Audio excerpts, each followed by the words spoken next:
Նախ ընդհանրապես չեմ համաձայնի այն տեսակետին, որ մենք միայն հետադարձ արձագանքի սկզբունքով ենք գործում, որովհետև մենք ունենք մի շարք գործառույթներ, որոնք հենց կանխարգելման գործառույթներ են, եւ օրինակ յուրաքանչյուր տարի մենք հրապարակում ենք խոշտանգումների եւ վատ վերաբերմունքի այլ ձևերի կանխարգելման բնագավառում մեր տարեկան զեկույցը, որն ամբողջությամբ ուղղված է խնդիրների կանխարգելմանը։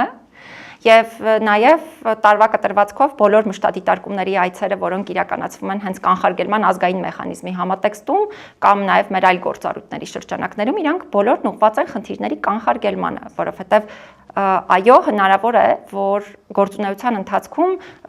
մի շարք դեպքեր հետադարձ արձագանքի եղանակով նաև հաղթահարվեն, այսինքն խնդիրները լուծվեն, բայց մեխանիզմը օգտագործվող ինքն ըստ էության ի նկատի չունեմ բոլոր մեխանիզմները, բայց հենց կոնկրետ այս մեխանիզմը ինքը ամբողջությամբ կանխարգելման մեխանիզմ է եւ պիտի հատուկ շեշտադրեմ, որ նաեւ այս բոլոր մեկնաբանություններն են գալիս մարդու իրավունքների պաշտպանի